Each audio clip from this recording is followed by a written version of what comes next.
90 ವರ್ಷದವರೆಗೆ ಪಾಲಿಸ್ತಾ ಬಂದೆ. ಅದರ ಗುಟ್ಟು ಇದು, ನನ್ನ ಆಯಸ್ಸಿನ ಗುಟ್ಟು.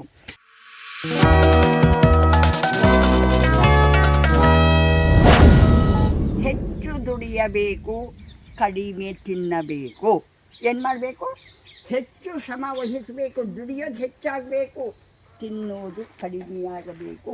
ಕಡಿಮೆ ತಿಂದಷ್ಟು ಆರೋಗ್ಯದಾಯಕ.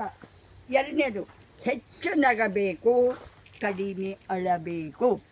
ಹೆಚ್ಚು ಪ್ರೀತಿಸಬೇಕು, ಕಡಿಮೆ ದ್ವೇಷಿಸಬೇಕು. ಹೆಚ್ಚು ಆರೋಗ್ಯವಂತರಾಗಿರಬೇಕು, ಸೋಮಾರಿಗಳು ಆಗಿರಬಾರದು. ಶ್ರಮ ಜೀವನಕ್ಕೆ ಹೆಚ್ಚು ಮಹತ್ವ ಕೊಡಬೇಕು, ಸೋಮಾರಿತನವನ್ನು ಬಿಡಬೇಕು. ಈ ಎಲ್ಲ ಅಂಶಗಳನ್ನು 90 ವರ್ಷದವರೆಗೆ ಪಾಲಿಸ್ತಾ ಬಂದೆ. ಅದರ ಗುಟ್ಟು ಇದು, ನನ್ನ ಆಯಸ್ಸಿನ ಗುಟ್ಟು. ಯುವ ಜನಾಂಗ ಏನಿದ್ದೀರ, ಭಾರತದ ಬೆನ್ನೆಲುಬು. ನಿಮ್ಮನ್ನು ಅವಲಂಬಿಸಿದೆ ನಮ್ಮ ಭಾರತದ ಅವನತಿ ಉನ್ನತಿ ನಿಮ್ಮ ಕೈಯಲ್ಲಿದೆ.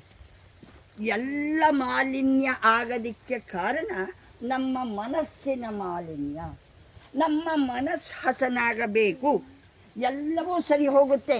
ಮಣ್ಣು ಕಲುಷಿತ, ನೀರು ಕಲುಷಿತ, ಗಾಳಿ ಕಲುಷಿತ, ಆಕಾಶ ಕಲುಷಿತ, ಎಲ್ಲವೂ ಕಲುಷಿತ ಆಗಲಿಕ್ಕೆ ಮುಖ್ಯ ಕಾರಣ ಏನು?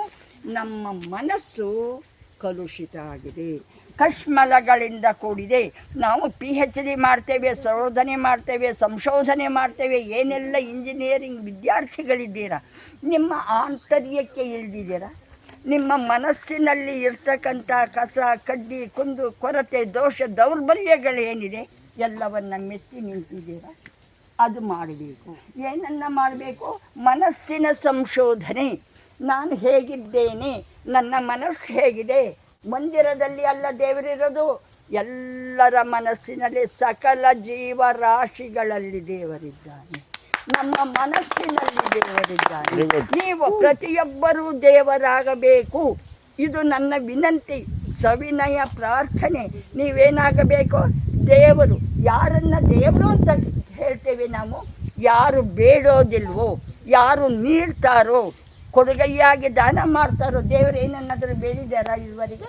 ಹಾಗೆ ಪ್ರತಿಯೊಬ್ಬರೂ ದೇವರಾಗಬೇಕು, ಶ್ರಮಜೀವಿಗಳಾಗಬೇಕು, ಆರೋಗ್ಯವಂತರಾಗಬೇಕು, ದೃಢಕಾಯರಾಗಬೇಕು, ಮಿತವ್ಯಯಿಗಳಾಗಬೇಕು. ಈಗ ಹೇಳಿದ್ರಲ್ಲ ಪ್ಲಾಸ್ಟಿಕ್, ಅದನ್ನು ತ್ಯಜಿಸಬೇಕು.